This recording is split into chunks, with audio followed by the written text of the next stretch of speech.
Good afternoon, all. Tzaharim Tovim. This week's Parsha is Parshat Balak, and I am entitling this discussion, Growth as a Process for All. There are 6 Torah portions, 6 Parshiot, in our cycle of Torah readings, named after individuals. Noach, Sarah, Jethro, Korach, Balak, and Phinehas. And in the majority of cases, Noach, Sarah, Jethro, Phinehas, they seem to be righteous individuals to varying degrees, deserving of such an honor. So why is Balak, and for that matter Korach, included on this list? How do we make sense of Balak having this seemingly honorific notice in our cycle of readings? Is there another message here, aside from the fact that it's the first word of significance in the Parsha, which is how they're named? And does Balak come from the outside, as did Jethro, to teach us something about our inner workings? Does he see something by association that may have an impact on history, albeit his individual motivation was certainly not seen as honorable? Too often, when we come to analyze the aspects of Torah text, or any other form of narrative for that matter, we look at its items, at the personae, and at the locations in isolation. If we do so to excess in our process of parsing meanings, we will often lose the sense of the entirety and the total strength of the story. I have found that if we look at systemic pictures, such as sociograms, we have a better sense of why X is in Y place at Z time doing A or B. Such is the case here. Let us try to do that together. First of all, the text itself gives us hints that this is a story pregnant with meaning and refrains of our teachings through familiar phraseology if we are carefully attentive. Chazal is often interested in such familiar turns of phrase, grounding the text in question in our tradition completely and without doubt. Let us look at the very beginning of our Parsha for this tool of foreshadowing that will lead us to the story's own development and its conclusions. In 22, verse 2 of Bamidbar, which is where our Parsha begins, we read the words that evoke the introduction of none other than Jethro in Shemot, chapter 18, verse 1. We read, Vayera Balak ben Tzipor et kol asher asa Yisrael Amari. Balak sees, the son of Tzipor sees, what God has done to all of Israel in the face of the Amari. And we read back in Shemot, Vayishma Yitro Kohen Midyan Choten Moshe et kol asher asa Elokim leMoshe liYisrael amo ki yotzio Hashem et Yisrael miMitzrayim. And Jethro heard, so here Balak sees, there Jethro hears, Kohen Midian, the priest of Midian, the father-in-law of Moshe, everything that God did for Moshe and for Israel, his nation, as he took Israel, as God took and helped Moshe take Israel out of Mitzrayim. Remember that both of these leaders, Balak and Jethro, are associated with other nations and other entities. And they see the power of Yisrael and God. In chapter 22, our same chapter in our Parsha, verse 6, we see familiar formulae that we have seen with Pharaoh in Shemot, chapter 1, verse 9, an evoking of the promise that was given to Avraham long ago in Bereshit, chapter 12, verses 1 through 3. We read here, Va'ata l'chana era li et ha'am hazeh ki atzum hu mimeni. Come, says Balak, put a curse upon these people for me, for they are too numerous for me. Atzum mimeni. How will I defeat them and drive them out of the land? I know, he says to Bilam, ki yadati et asher tevarech mevarech v'asher te'or yivaor. I know that the person, that the entity that you will be blessed, and the entity that you will curse will be cursed.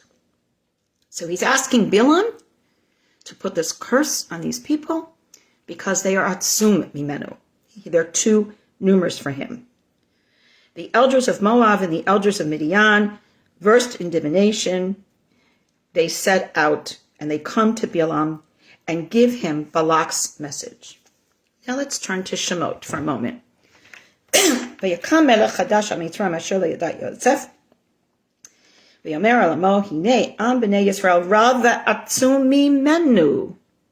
Hava nidchak malo. Pen yirbev v'yav tigrana melchama v'nosaf gamhu also enu v'diacham banu v'alam min hearts.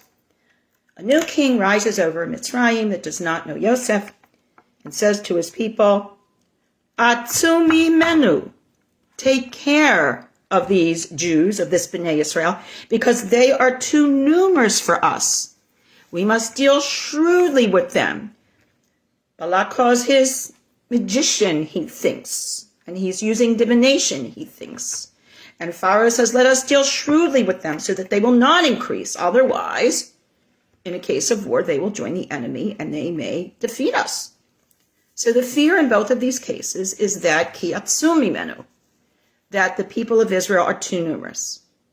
Now we go back further to Bereshit, chapter 12, verses 1 through 3. It says this is exactly what they're supposed to be. Vayomer Hashem el Avram lech lecha me'artzecha mimolatocha mibet avicha el haaretz asher arecha. God says to Avram, leave your land, leave your father's home, leave your birthplace, go to the land I will show you. Ve'ascha legoy gadol. I will make you a great nation. I will bless you, I will grow you, and you will be a blessing. And I, God, will bless those that bless you, and I, God, will curse those that curse you. So we see this notion of ki atzum mimenu, that the people are too big and too numerous, which was exactly what the promise was made. And the notion that this fear that is expressed by Balak, that I know, Balaam, whoever you bless will be blessed and whoever you curse will be cursed. Remember that. And remember that Abraham is told, I will bless those that bless you. I will curse those that curse you, says God. We'll put these pieces of the puzzle together in a moment. Clearly, the Bnei Yisrael are well known as a formidable force, as established by history. And it is this that Balak is reacting to, setting out to destroy them, whereas Jethro is very impressed by this strength and its source, and he determines to become part of the narrative to help them, as we discussed earlier this year. Balak's decision will be his undoing. But why? This is where we need to consider what all of the players and their parts are in this narrative. As we know, Balaam will be the one that Balak sends to do his bidding. The Lubavitcher Rebbe looks at the primary place of this transformation in the narrative. So many elements begin as informed by one premise and then are transformed into another. Further, there is an interplay. Here comes our sociogram between the various moving parts and their internal transformation. Perhaps in the very presentation of Balak, where there are so many familiar elements that he himself does not recognize. He doesn't recognize the tropes that are already part of history here. He serves an important role in the narrative as the one who will not be transformed, but will participate in the facilitation of the transformation of others. It is important to remember that this is always an option.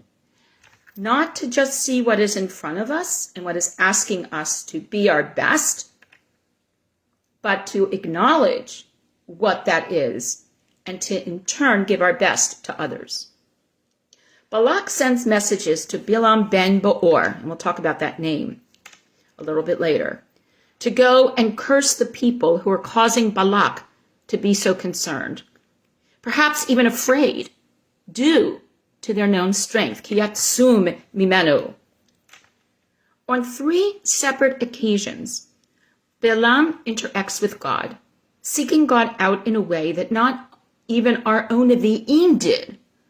According to Nechama Leibowitz, who points out that we should note that Balaam actually seeks out God, whereas God seeks out our Nevi'im. Balaam takes the initiative here.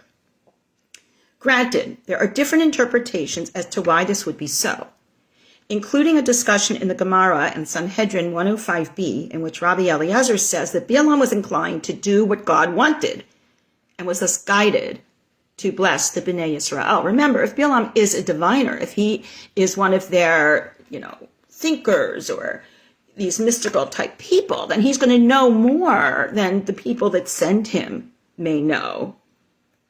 Rabbi Yochanan, however, states that this blessing was in spite of Balaam. And this is a conflict that we often see amongst the Chazal, amongst our rabbis. There are those, as I've said many times, that want to vilify anybody who's outside of our silo. And there are those who are saying, wait a minute, there are righteous people that are in other continuums.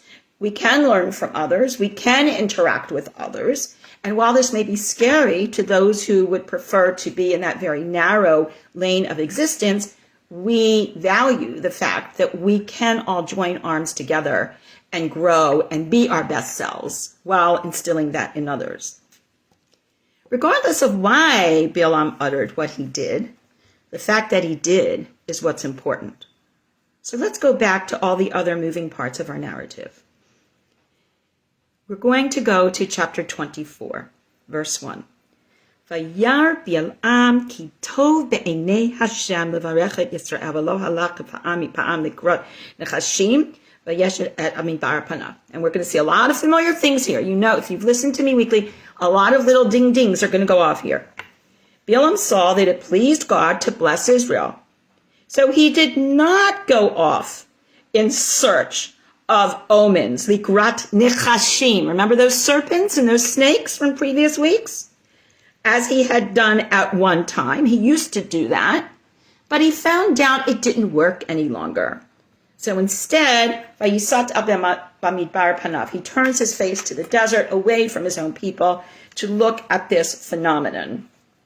He directs his face toward the desert, and in Mincha Yodah, in the Midrash, we see that he says, wait a minute, the Israelites had made a golden calf, had made the Egel HaZahav. So he looks at it, and again, if he's this diviner and he understands these things that mere people do not always understand, maybe he realizes that the Egel HaZahav, the Egel HaZahav was not such a great idea. So A, it shows that the Bnei Yisrael are not perfect and without flaw, and B, it shows that Balaam can teach us a few things. Balaam raises his eyes at this point, verse 2. Vayisa Balaam ateinav. Remember, for Balaam, the most compelling sense here is sight. For Jethro, it was vayishma. It was hearing. Multimodality learning, folks. Raises his eyes and sees Israel. Vayara Yisrael shochen l'shvatav. Sees Israel in this orderly fashion, dwelling according to their tribes. And again, V'tehi alav ruach Elokim. That is the second time in 2 verses that we are showing that Balaam has this sense of a relationship with God.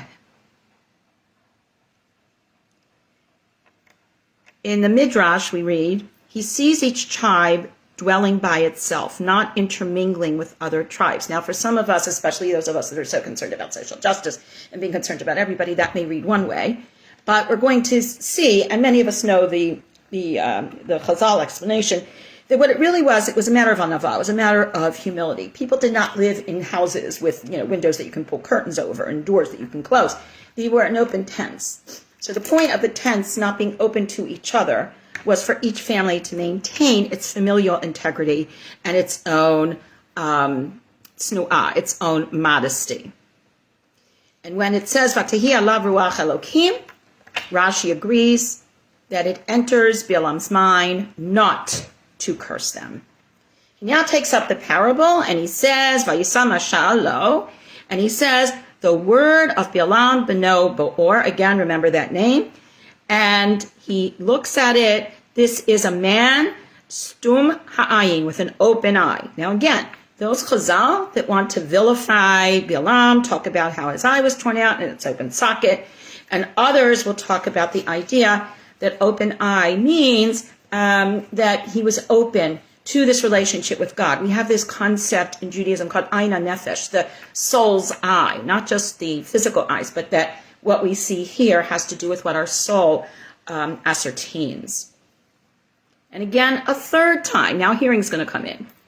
Ne'um shomea imre el, the word of the one who hears God's sayings, who sees the vision of the Almighty. So again, multimodality learning, he's seeing, he's hearing, he gets God, right? Again, sometimes more than our own Nevi'im sometimes. Goes, and this is what he says. And it's at this point, Chavra, that we have the phrase we all know, that we all say as we enter the Bet Knesset, Ma tavo halecha Yaakov mishkanetecha Yisrael. How goodly are your tents, O Jacob, your dwelling places, Israel. So in the Gemara in Baba Batra 60a, we understand that here is where the idea of this humility is, that he sees that part of the wonder of this community was that they know when and how to come together, and when they know how and when to be private. Interesting dynamic and interesting delineation that we might do well to think about today in terms of the private sector versus the public sector. Then it goes on, they extend like streams, like gardens by the river, like aloes which God plants, like cedars by the water. So what is it that is extended? Remember, he's looking at the desert, he's looking at the tents, he is diverting his attention from those who sent him to curse this group.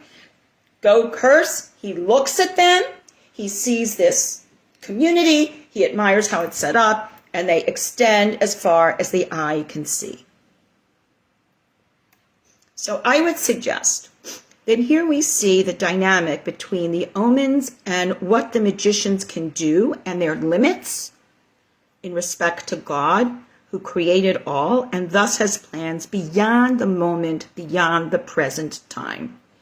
And this perhaps is the real gift of Bilam.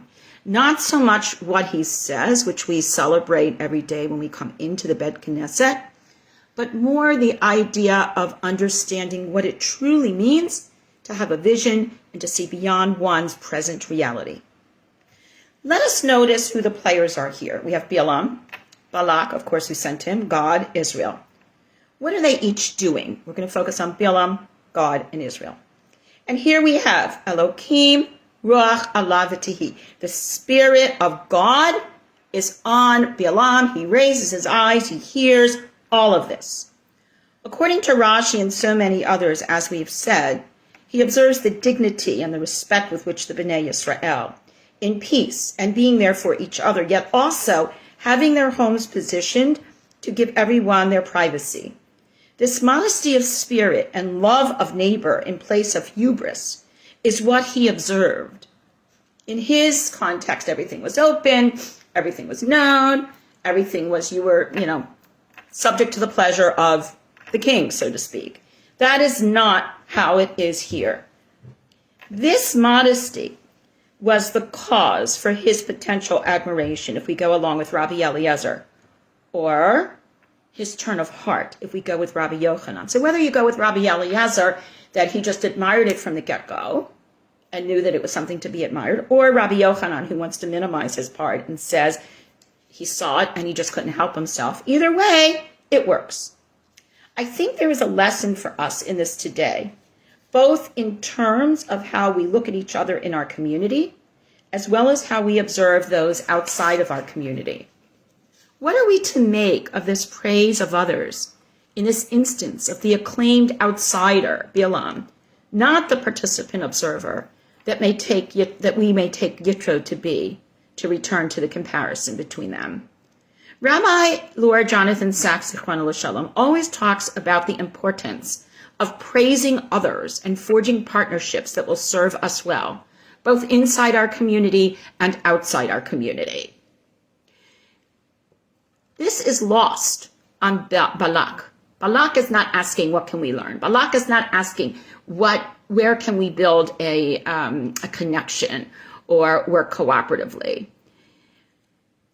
But Balaam is seeing this, and Balak may have no sense or no indication that Balaam will see this, and perhaps this is why he takes on the task. Returning to Abraham and God's promise to him for a moment, we read in Bereshit chapter 12, verse 3, Hadamah mishpachot kol bach v'nivrachu. All of the families, all of the nations of the land will praise them, will bless them. If you go back to that founding principle, we find that Balaam is actually acting according to plan. Did Balak know this on any level? It also teaches at length and often about how we should act to earn the praise of others. Is our focus here on why Balaam spoke beautiful words of praise that we recite every day to celebrate our community? Or is it on how the Bnei Yisrael lived together with pride and dignity and caring that was worthy of such praise and evoked these feelings of the outsider? According to Nechama Leibowitz, Balaam was impressed by the breath, B-R-E-A-T-H, and breath, B-R-E-A-D-T-H, of the community, vertically from generation to generation and horizontally from person to person, as far as the eye could see. How could he not be overwhelmed by this, as opposed to the practices he witnessed amongst his own people under Balak? Nechama then goes on to challenge us to think about how this consistent movement from generation to generation brings positive growth and transition in new situations as opposed to the transitory nature seen in too many contexts. Something in Balaam changes as he witnesses the impact of this goodly nature of this people who has been seen as the enemy, thus transposing what he has lived with as a member of his own people. It's the old, all X are horrible versus, wait a minute, my friend is X and they are wonderful. I've been in their home. I've been the beneficiary of their hospitality.